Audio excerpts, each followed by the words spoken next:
Gen സീനെ കുറെ കുറ്റം പറഞ്ഞ ഒരാളാണ് ഞാൻ. As A millennial, God I M so sorry. Because ഇന്ത്യക്ക് ഒരു മാറ്റം വേണം എന്ന് ആദ്യം ഒരു പക്ഷേ തീരുമാനിച്ചത് അവരാണ്. ബിക്കോസ് അവരാണ് ഏറ്റവും അധികം ഈ നാട്ടിൽ സഫർ ചെയ്യുന്നതെന്ന് നേരിട്ട് പോയി ഞാൻ കണ്ടു. I am very happy this is happening here finally. ഞാൻ ആക്ച്വലി ഇത് വളരെ ഇന്റൻസ്ലി ഫോളോ ചെയ്ത ആൾക്കാരിൽ ഒരാളാണ്. എനിക്കറിയില്ല നിങ്ങൾ എത്ര പേര് എത്ര നാളായിട്ട് ഇത് ഫോളോ ചെയ്യുന്നുണ്ട്. ഏറ്റവും ഇതിന്റെ തുടക്കം മുതൽ ഫോളോ ചെയ്യുന്ന ആൾക്കാരൊന്ന് കൈപൊക്കുവോ? ഓക്കെ. And then പതുക്കെ ഓരോ ദിവസവും the number of people increase, and today it is probably one of the most unexpected, strongest protests India has seen, and that is because of people like you. Okay, the Gen Z ne kuറെ കുറ്റം പറഞ്ഞ ഒരാളാണ് ഞാൻ. As a millennial, I have always thought that അറിയാലോ, you know how people treat you sometimes. People think you guys are lazy, you guys don't do these things, but my God, I am so sorry.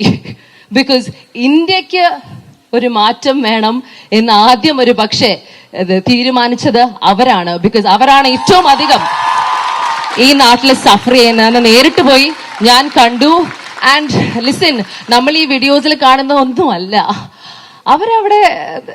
The attitude of these kids, is you can't compare it to anything else. These guys are chirichenu adiyullum chalarokke. Like, oh, okay, tear gas, come on, bring it on. I mean, it's unbelievable how they're doing it. And it is that sense of humor, it is that light-heartedness, it is that brave. You're so brave. ഭയങ്കര brave ആണ്. ഇത്രയും ധൈര്യം ഞങ്ങൾക്ക് ഉണ്ടായിരുന്നെങ്കിൽ പണ്ടേ ഈ protest ഒക്കെ നടന്നേനെ. I'm telling you, but you guys have that. And ആ ഒരു സംഭവം ഇപ്പം വളരെ ഇന്റൻസ് ആയി ജന്തർ മന്തറിൽ നടന്നുകൊണ്ടിരിക്കുകയാണ്. ആൻഡ് ഒരു വളരെ ഇമ്പോർട്ടൻ്റ് ആയ ഒരു കാര്യമാണ് നിങ്ങൾ ചോദിക്കുന്നത്, അല്ലെ? നമ്മൾ ചോദിക്കുന്നത് is for an answer, accountability. Tell us why. Make this guy resign. He is the head of the education department. Education ഇത്രയധികം പ്രശ്നങ്ങൾ നടക്കുമ്പം why is he not held accountable? Why are you not coming and talking to us? Why are you not having a dialogue? ഒരു democracy, ഒരു ജനാധിപത്യത്തിന്റെ ഏറ്റവും basic ആയിട്ടുള്ള കാര്യമല്ലേ? Listen to your people because we elected you. It's unbelievable. Can I tell you something? അവിടെ പോയി എനിക്ക് തോന്നിയത്,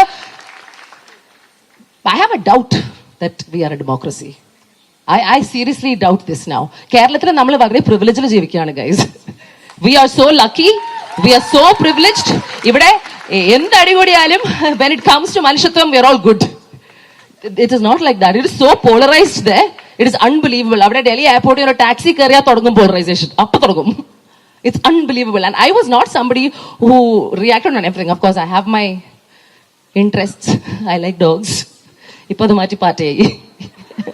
അത്രേ ഉള്ളൂ. അതിനുവേണ്ടി അങ്ങനെയൊക്കെയാണ് ആൾക്കാർ എഴുതുന്നത്. You understand? It's crazy. But I want you to know that if you don't catch on this momentum and if people don't join this protest right now, it might be too late, guys. ഇത് ഭയങ്കര intense ആയി നടക്കുന്ന ഒരു ഇതാണ്. And ഒരു രീതിയിലും ഈ government കേൾക്കുന്നില്ല. ധാർഷ്ട്യം എന്നൊക്കെ പറയില്ലേ, ആരഗൻസ്, ഈഗോ, ഇതൊക്കെ ഇത്രയും പറ്റുമെന്ന് ഞാൻ അവിടെ പോയിട്ട് അറിഞ്ഞ. ബിക്കോസ് ഞാൻ ആക്ച്വലി കോഡോൺ ഓഫ് ആയ ഒരു ഏരിയയിൽ സ്റ്റക്കായി പോയി.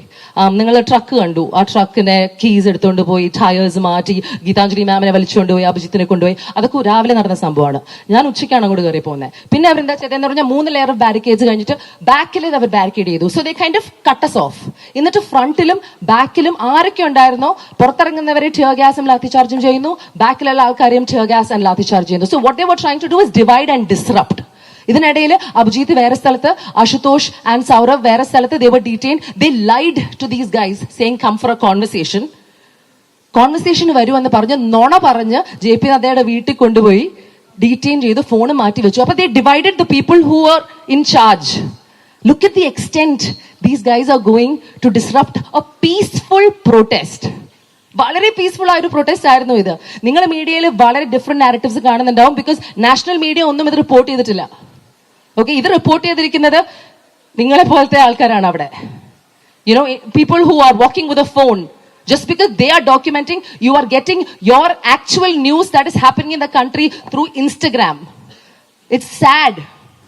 that the national medias are not picking this up. It is an embarrassment that we live in a country where this is happening. And you should be very, very scared. Trust me, be very scared because they don't give a damn about you. They don't. Pakshe, you guys are the majority in this country. Please understand that. Ningalana nammalde future, ningalana ee majority. I think 60-70% of India belongs to you. So we were useless for the last 10 years. Maybe you guys need to make a difference. We'll follow you. Show us the way. And you're doing a brilliant job. പക്ഷേ ഇതിന്റെ ഒരു ഇതിൽ നമുക്കൊന്ന് മുന്നോട്ട് പോകാൻ പറ്റും. I hope change happens. Raise your voice as much as you can. Amplify it. Let people know. Let this become a revolutionary moment for India because right now it's #SaveIndia. You need to save India. And I can go on talking, but I'm going to leave it here. Thank you. നാളെ വൈകുന്നേരം I think ഒരു March നടക്കുന്നുണ്ട് from Maharajas College to BSNL office. You're asking for the resignation of the education minister and much other demands as well. Adil pangujaran aagraham ullavar, please, I hope you will make it for tomorrow as well. Thank you.